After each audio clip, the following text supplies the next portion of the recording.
All righty, I think we are up. What is up, everybody? It is Wednesday. You know what that means. It is time for the Pinwheels pregame show. I am Mitchell Kaminski. Thank you so much for joining us. This episode brought to you by Homage, however you want to say it. Regardless of how you say it, they got great merch. Go check them out. Buy yourself a nice White Sox shirt. Bears, good draft. Buy yourself some Bears shirts. A lot of cool stuff on there. Make sure you check them out. Let them know that Pinwheels sent you as well. The White Sox doubled their win total this week. They're playing a little bit better baseball. Still kind of tough to say with just 6 wins, but we're going to be focusing on some positives today, doing a little bit of a pitching breakdown for you. First one we're going to look at, we're going to get to some other stuff too. So basically run down to the show. Tommy Pham effect. How has he reinvigorated the team? Sending Dom Fletcher down. Was that the right move? They've made a couple of these moves where they're adding these veterans in and blocking some young guys playing time. Andrew Vaughn, is it time to send him down? The John Schriffen Civil War on Twitter. So a lot of good stuff that we're going to get into. But I want to start with something I've been looking at, and this has been something because there's not a whole lot on the field that's worth watching, quite frankly, with the White Sox. You're kind of looking for positives anywhere you can. And two of my favorite guys to watch this year have been Erick Fedde and Garrett Crochet. We're going to start with Erick Fedde. When they signed him this offseason to a $15 million deal, it was a very interesting signing. You heard a lot of Dylan Cease and some of these other guys in the offseason, the White Sox really trying to hype him up. I was told they were even telling season ticket reps that, like, hey, we think this guy's going to be a star, really kind of sell him. But not a whole lot of people buying it because it's an unknown commodity. He got knocked around a bunch when he was at the Nationals, former top 100 prospect, got up to 60th, I think, at one point in those top 100 rankings, but never really materialized in Washington, was out of the MLB. It looked like he might be gone for good, had to go to the KBO, refine his game. He's come back, and he has looked like an ace. So we're going to kind of look into how he. So I made a little mini presentation here for you. Not very good, but we're going to look at Erick Fedde in 2022. So this is with him with the Nationals the last year before he had to leave the MLB. And it wasn't good, as we mentioned. So he had his pitch mix consisted of a curveball, changeup, cutter, and sinker. Now, he still has that cutter and sinker today, but he got knocked around. 6.13 record. He had a 5.81 ERA, a 2.83 expecting batting average, which was in one of the worst percentiles in the MLB. It ranked in the bottom 5%. They were hitting him hard, even with that sinker cutter combo. Usually you see a lot of ground ball pitchers throwing that. Ground ball rate wasn't spectacular. He was walking a lot of guys too. The command wasn't there, over a 10% walk rate. And the biggest issue is off speed just simply wasn't working. 321 batting average against his curveball with a 504 slugging percentage. So Fedde comes out, he's out of the MLB at this point. He decides to test his luck in Korea. While he is doing so, he's working out at this facility in Arizona. And at this facility, this is the same facility we were told. So one of our colleagues at Sports Mockery here, Shy Sox fan Mikey, had a tweet this offseason. Brian Bannister, the White Sox senior pitching coordinator, he responded to it, but he brought up a very interesting point. Both Bannister and the White Sox current pitching coach, Ethan Katz, spent some time in San Francisco. And while they were both there, they were at that same facility with their ace right now, Eric Webb. So Logan Webb, I beg your pardon. Erick Fedde, Logan Webb. And Logan Webb, while they were working with them, one of the things they wanted to work on adding with him was a new sweeper and a splitter. Coincidentally, two of the pitches that Fedde also added.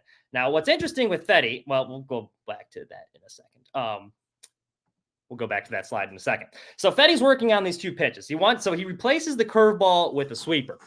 Interesting enough, the way he grips the sweeper, we got a little baseball right here to kind of show you a little bit of what it like. So typically you're throwing a curveball, you kind of have it like this, like along the seams here, and you're coming down horizontally like it was usually how you're going to be throwing a curveball. And that's how he said he threw it a lot in college. He grips his sweeper really interesting. So like two-seam fastball, you're holding like this. He kind of offsets two-seam fastball where he'll have one hand with this finger inside the lace and then the other finger on the outside of the lace like this. So they're barely kind of touching it. One hand's like on the inside, the other hand's on the outside, and then he grips it really deep in his hand. And instead of coming down horizontally with it like you would for a curveball, he's coming more like vertically nearly fell off the table there. He's coming near more vertically. So that's how he's gripping his sweeper, and he's holding it tight.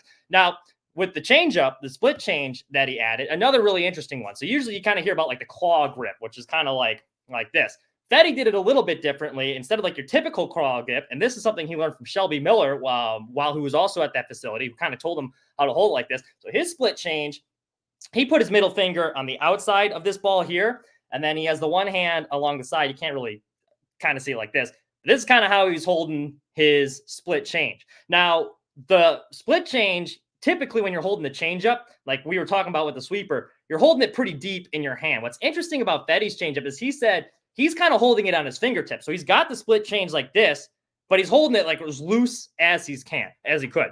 So he was working on this throughout spring training, leading up into the KBO, and it paid dividends. In the KBO is like, it's not a bunch of scrubs over there. Obviously not the same level as the MLB, but he was a KBO MVP over there. 2.0 ERA, 0.95 whip. That walk rate went way down. He managed to log 21 quality starts, 30 games, and he also racked up 209 strikeouts. When he was in the MLB, not much of a strikeout pitcher. So take a look at, he comes back to the MLB. The big question was, would it play? And what these two pitches have now allowed him to do is work both sides of the plate. These teams can no longer stack him because he has that split change, which is a really good weapon against left-handed hitters. He uses that sweeper, good weapon against right-handed hitters. So this is a look at his pitch breakdown against the Minnesota Twins. The Twins, they stacked him with a ton of lefties. Fedde, well, hey, now I got this new, I got the splitter, which I can attack him with. So he threw that a bunch against them, career high 11 strikeouts. Now his next start against the Rays, a lot of right-handers in the lineup. Look how many times he threw the sweeper comparatively. So we got the sweeper just 5 times here, mostly lefties.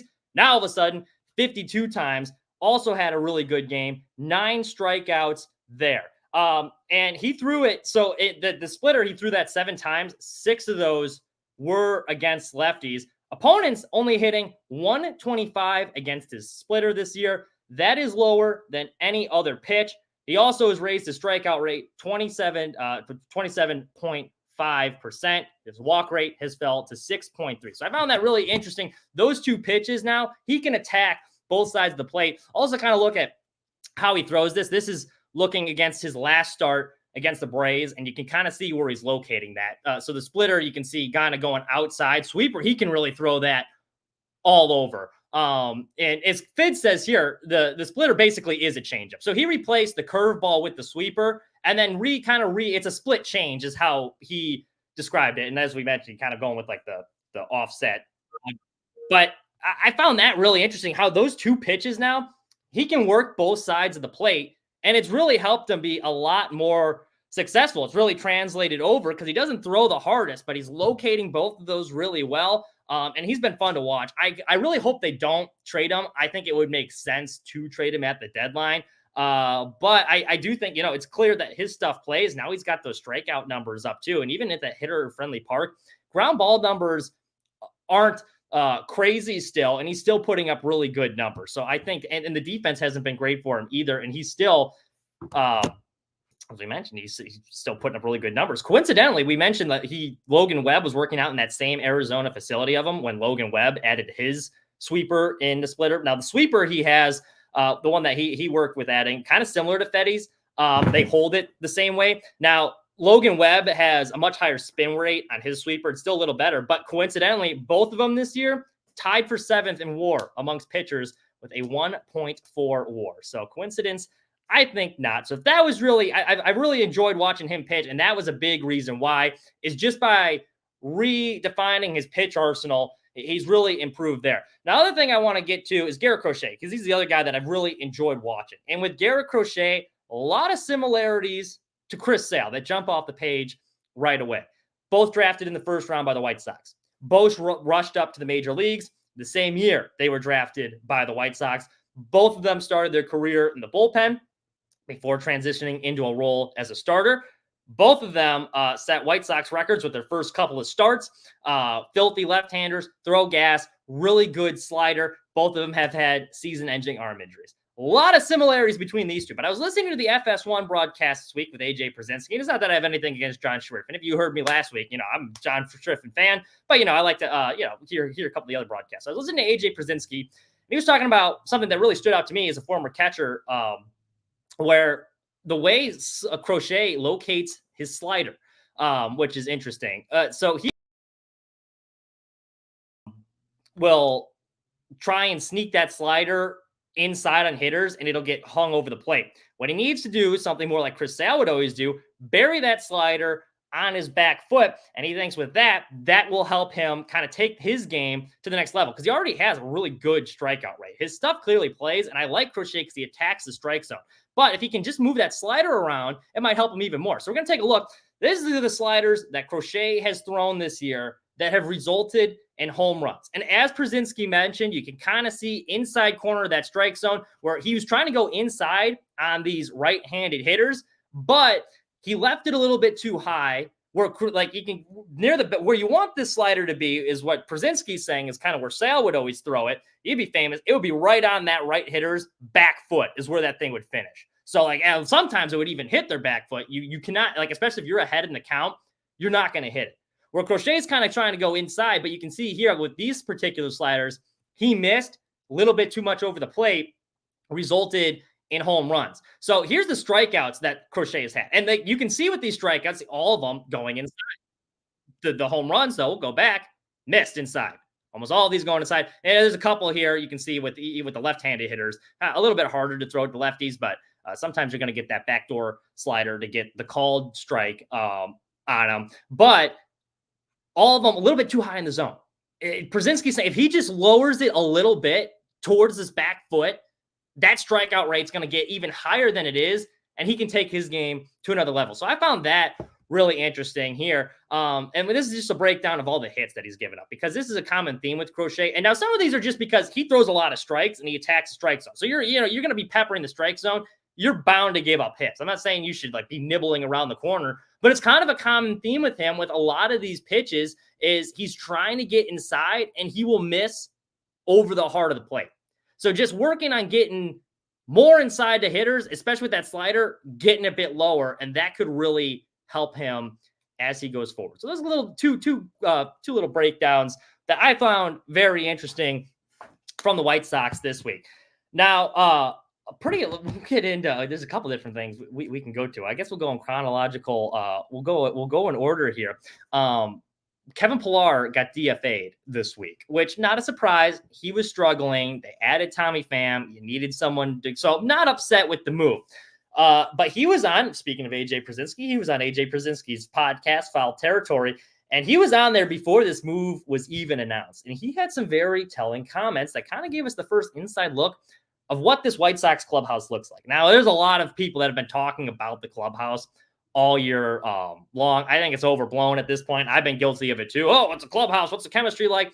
Who gives a shit? But when you're on a team that's on a historic pace, losing a bunch of games, a lot of people calling for the manager's job. I thought his comments just kind of were very interesting. So Pillar, for those of you who missed it, before the season even started, he had been talking about this too, where he's like, hey, I have a bunch of friends that have played for the White Sox, and I know people around the league, and they were telling me, yeah, I wouldn't sign there. I'd be very hesitant to sign there. He admitted on the White Sox Talk podcast, Chuck Garfien, like, yeah, I was hesitant to sign there because people were telling me some horror stories that were going on in this clubhouse. But he talked to Chris Getz, and Chris Getz kind of sold him on the vision of what they were trying to do. So he's like, all right, we'll give it a shot. Now, these are the comments he made right after he was DFA, which I thought it was interesting. So he goes, and now they were asking him kind of what it was like going from the Braves clubhouse, because he also played for the Dodgers. So he's coming from winning cultures, and that's what Getz really wanted. It was to have a veteran like him that had come from a winning culture, come over here and help with the White Sox, teach them how to win. So this was Todd Frazier that was asking this, not AJ Przinsky. Todd Frazier was doing this interview on Foul Territory. Asked him what it was like coming from the Braves here. And Pillar says, it was night and day different. I kind of got, sold on a dream that things would be better. And I'll tell you that inside the clubhouse walls in Chicago, in terms of relationships and the way players go about their work and the way we care about each other, from everything that I've heard from afar, it's night and day different. The guys get along. We show up hoping to be great. We're hoping today is the day we win, and this is the day we turn things around. It's not for a lack of effort or a lack of trying, but yeah, it's completely different coming from the Braves where the expectations were World Series or bust. He also talked about how there was a tangible feeling walking into the Braves camp that there was attention to detail and like a work ethic needed to win the World Series. Now, as Pilar mentioned, a lot of times like this White Sox team, like these guys are trying. It's not for a lack of effort, but the attention to detail thing is something that stood out. And I wrote about this a couple weeks ago when I was lobbying for why Pedro should get fired, because you see a lot of the same mistakes. We were promised a team that was going to be playing clean baseball, running the base pass hard, reading the scouting report. Well, when you have a Twins team that doesn't hit fastballs very well and you're throwing them over 65% fastballs, and that's why you get swept in Minnesota because your pitchers weren't reading a scouting report, then yeah, some of those attention to detail things, that make a lot of sense. So what he was talking about there. He was also talking about how the reason this offense was struggling so much, not just because like there's not a ton of talent on that team, but like usually when you're in a slump, you're kind of looking to your neighbor or someone to help you get out of that slump. The problem was everyone on the team was in a slump, so like no one could get out of it. They were just kind of stuck in that rut. So his exact comment was like, I think that's part of the reason. So this is also, he was kind of talking about why like the White Sox, wanted to get him because he came from a culture where the break, like he was coming from winning culture. But he said, I think that's part of the reason the White Sox are attracted to a guy like me, to come into this type of situation and bring that type of experience, not only with the Braves, but to begin with the Dodgers before being a part of winning cultures and what it's supposed to look like. I would say for the most part during the spring, it was kind of built up to start to believe. And I felt like the first 4 or 5 games of the season, we were competing. We just couldn't get a win. I felt like we were so close then, and then injuries happened and the wheels kind of fell off a little bit. Now, this is where he's talking about trying to get out of the slumps. There's really no one over there that's performing just really well. You look at the guy to your left and the guy to your right, and they're performing just as poor as you are, and they're looking at each other for answers. And sometimes in this game, there are no answers. So I thought that was interesting. And this is where the Tommy Pham effect comes into play. Kevin Pilar, nice guys. He mentioned all these guys struggling. Pilar, he's an alpha dog. He calls himself alpha dog. You want a good breakdown of it? Go listen to my Sox summary. He talked about it in the 108 podcast. I don't want to steal his thunder there. But a couple Spark Note version.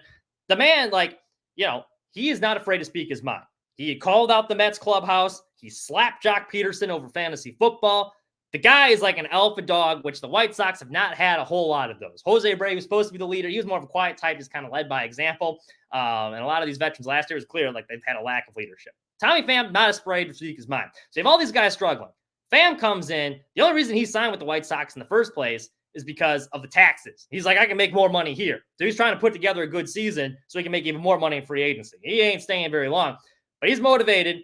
So he comes in there. And it kind of was like a nice little jolt for all these guys who had all been slumping. Now, fresh face comes in. I was like, hey, let's go. The White Sox started hitting. And that's a big thing for that sweep. And that's where that Tommy Pham effect came in, which I thought was, it was nice to see that little spark because since Pham has been on the team, it has been a much more watchable product. They're starting to score some runs. They're in a lot of these games. You do see them running the bases hard. Now, I was clowning on them because like they were talking about, well, we're going to play fast this year, take the extra bases.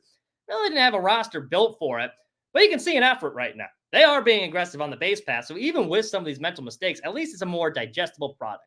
My biggest problem with Tommy Pham, and this is the problem I had when they first signed him, is the fit. Because as I said, he's not going to be on the team next year. The only reason he signed with the White Sox this year is because he can make more money with the taxes. So he's just going to go wherever the money takes him. He's not part of their long-term future.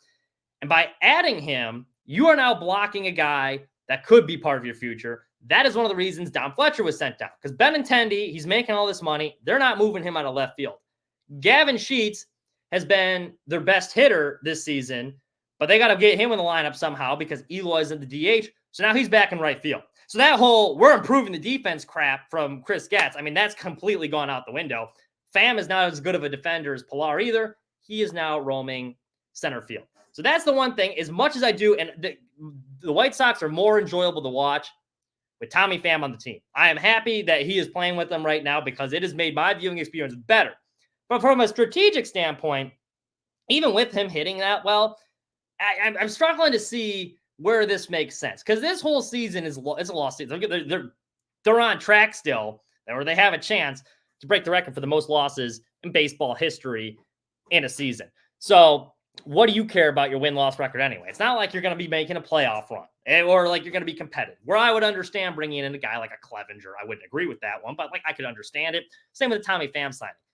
But now the defense ain't much better. So that whole thing where that Chris Getz sales pitch was like, yeah, we have to improve the defense to show free agent pitchers that we were having a hard time bringing in, that this is a team that you can want to play for. Well, defense is going out the window now. You have a crappy defender in left field with Andrew Benintendi, who we'll get to in a little bit. You got Gavin Sheets back in right field, and now Tommy Pham in center. What was really annoying about it is, so the guy they sent down, Dom Fletcher, this was their prize offseason acquisition during the offseason. You can read about it on Sportsmockery. Shy Sox fan Mike, you probably know him on Twitter. Really good article about it. Give that a read on Sportsmockery if you haven't already.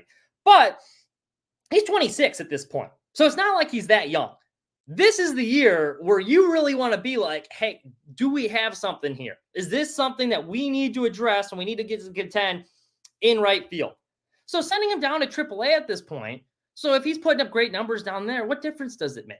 Like, that's where I don't understand the thought process behind Tommy Pham or adding him. And I get he added that good jolt to the clubhouse and everything, but it's still a little confusing to me because now you're blocking a guy like Dom Fletcher or a guy like Oscar Colas or even that Deloach that they added this offseason, they added this offseason, which I don't know if he's actually that good or not. Maybe he's not. They keep him down there. But, I would think you would want to give Dominic Fletcher as many at-bats in the MLB as possible to kind of have a definitive, definitively, yeah, we can ride with him moving forward or we can't. And I felt the same way about Lenyn Sosa, even though he was making a lot of mental mistakes up here. And I do like Danny Mendick a lot, and he's been playing really well for him, but it's kind of the same thing. Mendick's not really going to be part of the future. Know exactly what you have. Give these guys a full season where they can kind of try and figure things out. And that's how the same way I feel about Andrew Vaughn. I see all these people calling for him to get sent down because Jose Abreu was just sent down. That was really sad to see. Jose Abreu was my favorite White Sox player. Seeing him deteriorate like this, very sad. But I see all these people calling for Andrew Vaughn to be sent down. No. Give him the full season. What difference does it make if we're losing? We're going to be in last place in this division anyway. Give him a full season and show what he can do. Just give him extended at bats. Let him try and figure it out. Also, I would say for Vaughn, his last 7 games, he's hitting 276. He's starting to heat up a little bit as the weather gets nicer. So that's where, as great as Tommy Pham has been, good jolt, it doesn't still sit right with me because it went against everything he said about improving the defense, and you're now blocking guys that should be getting playing time that you're trying to test out for the rest of the season. Now, so Ryan brings this up too. He could be a trade piece. Yes. But if a bunch of teams wanted him, why did it take him so long to get signed? So he's typically like a 250 hitter. So yes, he could be a trade piece, but realistically, what are you going to get? You're not going to get a ton from a Tommy Pham. You're going to get more from a Fedde, I think, or a Kopech than you would for a Pham, really, for your value. So for blocking some of these young guys, the reward you're going to get, I don't know if it's completely worth it. Now, speaking of prospects, the White Sox did make a trade, kind of flew under the radar this week. I'll talk about it a little bit. They traded Bailey Horn to the Red Sox for cash consideration. Now you might be asking, who gives a shit? Here's why I think it's interesting. Bailey Horn, if you don't know, has had a very unique journey, and I was kind of surprised they cut ties with him so quickly. So the White Sox drafted Bailey Horn back in 2020. And he spent a year in the White Sox farm system, and then they traded him to the Cubs for Ryan Tepera at the 2021 deadline. Now, the Cubs have a pretty deep farm system, and Bailey Horn had some pretty impressive numbers in college. It looks like on paper he has pretty good stuff. So that was I could see why the Cubs would want to target a guy like that. This spring, heading into the spring, he was ranked the 28th prospect in their system. Now, that 28th is a little bit misleading because the Cubs do have a pretty good farm system, a deeper farm system than most. So they needed to make room on the 40-man this February when they re-signed Cody Bellinger. So Bailey Horn was the guy that they DFA'd. White Sox traded for him. At the time of the trade, because like I said, White Sox, this is a good opportunity for Horn when he joined the White Sox. He has some good stuff. Gets very familiar with him because he was part of the player development team that, one, helped draft him and then was kind of watching him through the minor leagues. So it's like Getz is very familiar with this guy. This bullpen does not have a whole lot of good quality left-handers, if any. I mean, you got Tanner Banks, who's okay, and then Tim Hill, but like not a great – so like this was a good opportunity for Horn to finally kind of get his footing in. And he only lasted 10.2 innings in Charlotte. And the numbers were ugly. He had an ERA over 11, but a couple of that was just because he had two really bad outings. I think it was against Norfolk. He gave up 6 runs.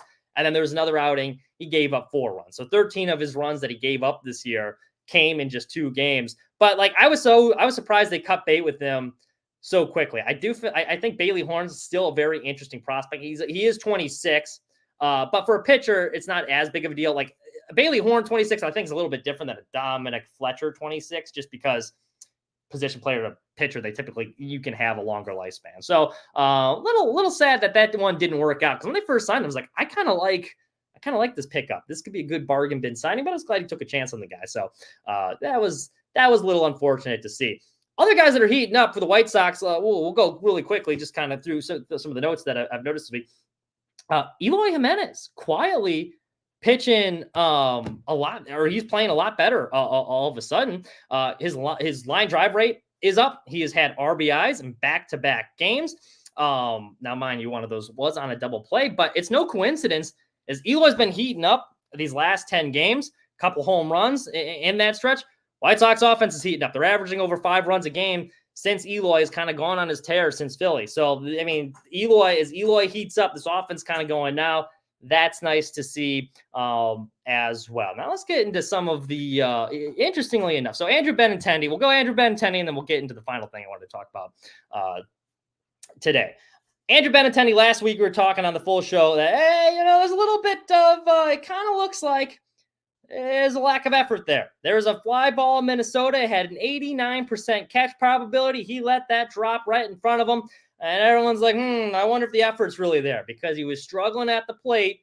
And you see a couple of those where it looked like catchable balls that he's letting fall. Benintendi quit on this team. Well, the good news is he did not quit. Like, he had that electric 2-homer game. He's hitting a little bit better. I do think he cares. I do think he's trying. You can see it in his face when he was struggling too, that he was genuinely frustrated. However, the fact that he was trying, like, I think he is trying, verdict up, he is trying. It just means he's a really shitty defender, which is almost worse, because he's a former Gold Glove guy. I think it was Herb Lawrence that made this good point. Like, when he won that Gold Glove in Fenway, he kind of had that big wall behind him that he could play a lot of balls off the wall, and he was really good at that, where now that he doesn't, and he has to cover more ground, and he's getting older, that range is gone. He's just not a good defender. But I am happy to see that he's gotten that batting average above 200. One of the ways he did it, as we mentioned, that 2-homer game. Electric crowd on the south side, nearly 30,000 people there on a Saturday. He hits the walk-off home run, and John Triffin, I came out last week and I was saying, like, yeah, the guy's in a tough spot. I think he's doing a good job. Like him, obviously there's some stuff to iron out, but he had that great call, calling out the haters as they were rounding the bases, and boy, that set off a surprising discourse on Twitter. Now, I know Twitter's usually a bunch of, it's always negative. You're not going to find a whole lot of positivity, but like, the team's playing well. They just got a sweep. And it's like, White Sox fans always just need to find something to complain about. Why are we upset that John Triffin's excited about a home run call? I was excited about that home run. That was a huge walk-off. It felt like a big moment. And everyone's like dogging him for getting excited. And I get where he's coming from too, because like I know where these guys are like, yeah, I mean, it's fair to criticize this team. There's a lot to criticize them for. I have criticized them. But he's talking to these guys every day. He sees how hard they're working. He's developing relationships. New guy in town. There hasn't been a lot to get excited about. What difference does it make if he's like ride or die? I like the call. The only complaint I had is sometimes those big moments when you have an electric crowd, sometimes you kind of want to let the moment breathe a little bit. But yeah, he was fired up. You don't script those type of things. So these people on Twitter, cut the guy some slack. It's a horrible team. He's trying to get his footing. There's not a whole lot to be excited about. If he wants to be excited, great. That's why I love Hawk Harrelson. And I know a lot of people hated him because he was such a homer, but he was one of the guys that got me where I fell in love with baseball. Listening to him was just how exciting he made the game and how fun he made the game to listen to. So more of that, John Triffin. Good for you. I love the Southside stand-up thing too. I don't care if people think it's cringy. I like it. So good for you, sir. That's all I have for you. But that's not all we have from the Pinwheels front. Coming up tonight, 8 o'clock, Aldo Fids and Zoe going to be talking some Cubs. Mike Talkman, fellow Bradley Brave, he's tearing it up. Warms my heart. He's probably been one of the best players this year. They do have a couple injuries, but they're still staying afloat. So this Cubs team, they could have some legs. So they'll be talking about that. Zoe's got a lot of thoughts on the White Sox as well. He was at the game last night, so I'm sure he'll be talking about that. You definitely want to tune in. I might hop on a little bit later, but thank you so much for listening to us. If you guys are just hopping on now, you can rewatch the full breakdown we did of Erick Fedde, Garrett Crochet earlier at the start of the show. But yeah, thank you guys so much for listening. Make sure to check out Sports Mockery, sportsmockery.com. Buy some merch from Homage and tune in tonight at 8. Have a wonderful rest of your week.